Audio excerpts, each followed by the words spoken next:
Okay, guys.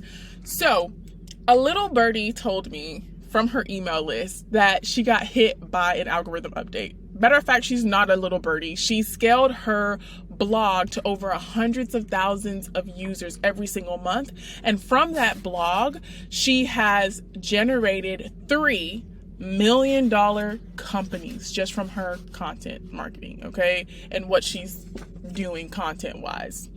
Now, I had heard about this trend, but it really hit home when one of your favorite influencers are like, hey guys, the reality is true. I'm getting hit by it. So I opened up the email and she's like giving us a pep talk or whatever, which is great.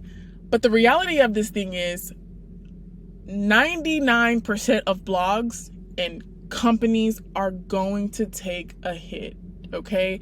And there can be a few reasons for that, but I want to talk to you about this video is going to help you get a base level understanding of what's going on.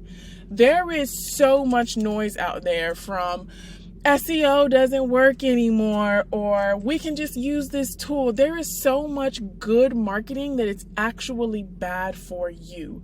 There is so much psychology that's going into marketing that people are forgetting to focus about the tool and actually helping you out. And that's the problem, okay? That's why I'm here today. I can be doing other things, but I'm here because there's a huge problem and you guys are getting out. I'm a marketer, and when I Google something, I'm deathly afraid. Not deathly, but you know what I mean. I am afraid because I know that you're hyping me up, but when I get on the back end of this tool, I'm like, dang, you're just like everybody else. Like, oh my God, I just gave you my email and now you're going to spam me, but okay. So let's just jump right into it. The reason why your Google traffic may be declining. So this is I want you to think about this is one layer, right? But for every layer, there are hundreds of different mini things that make up this layer, okay? So there are 3 layers that are probably messing you up right now.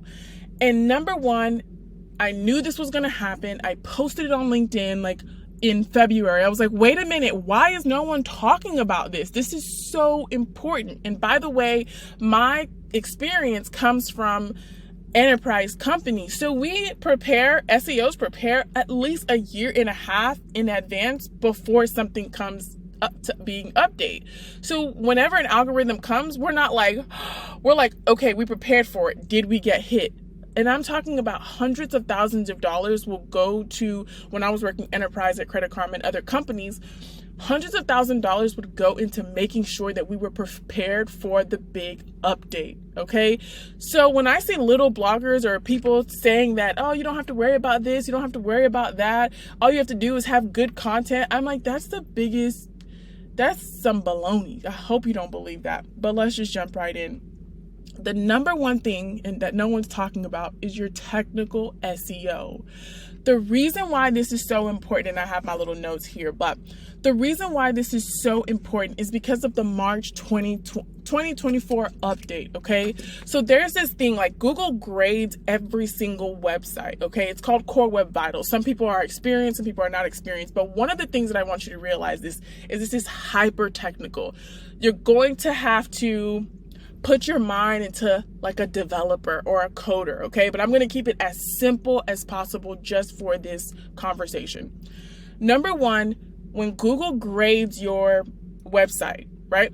Your website has to pass a certain grade, okay? Now, before this update, INP, Google would grade your first page. So whenever someone types in a keyword, they would grade that first page. And if that first page performed well, that was your grade, okay? So you could have really great product pages, really great blog pages, and those pages are just constantly giving you great revenue. But what they did in March 2024 is they said, you know what? Instead of grading this one page, we're now going to grade the entire site. And that grade ties into how clean your website is coded, okay? One of the things you have to understand is the way you see a website is not the way Google's algorithm sees the website. It sees it from the code first. So when people did not honor that update that they gave you in March of 2024, switching from INP to FID, that is like huge, okay? It's like Google telling you, we're not going to grade you on math anymore. We're going to grade you on math, science, social studies, and everything. And that cumulative effort is going to be your grade. That's a big issue. No one's talking about it, okay? Because naturally, from the lenses of a small blogger, you just don't have that context. And it's understandable, but it needs to be brought to the forefront. And the reason why it needs to be brought to the forefront is because of the generative AI experience. We'll jump into that later. But number two, the biggest concern is too many under-optimized images. You have to think again from the code's perspective. The code takes a lot of energy to read anything that is not a flat out text. Okay, so if it's an image, there's different elements, and it makes the Google bot, okay, the little spider that's crawling your website trying to understand what it's about, it slows it down. And so because people launch images, they put all these different things on their website, if it's under optimized, not just from an alt tag perspective, but actually from like how it's rendered, and this is complicated, I know, but just how it's parsed, like how the image is parsed, that makes a huge difference in what I was talking about before. That's a part of your grade, and they're getting stricter on that grade because of the generative AI experience. And number three, fluff content. Like my friends, I just want us to take a step back, okay? Let's just think about this from a global perspective, okay? If you are using a tool, let's just say you're using a tool to generate content, serve for SEO or whatever, and they're helping you, Grammarly, they're helping you create content, right? How many users are using that tool? Maybe 1 million, maybe 700,000. If they are constantly using that tool for the same purposes, writing emails, writing blogs, there's only so much real context that they know about your business. It's not trained. So everyone is getting the same regurgitated information. That's what's happening. So whenever you use AI generated content without real algorithm value, or you don't have any real insights, or you don't have product alignment, and so much more, you are just generating crappy content. And Google's baseline thought process has always been this: I need uniqueness, because if I'm saying what everyone else is saying in the same tone, what makes me different is like, I'm elaborated or whatever. Another person may come on and say the same exact thing, but it's different because of the way their flair is, their experiences, and all that stuff. So when you think about it, Google's not going to like that information. And I see so many people like, I just use this tool, or I'm like, honey, we have to start really thinking critically about these things, because you want to treat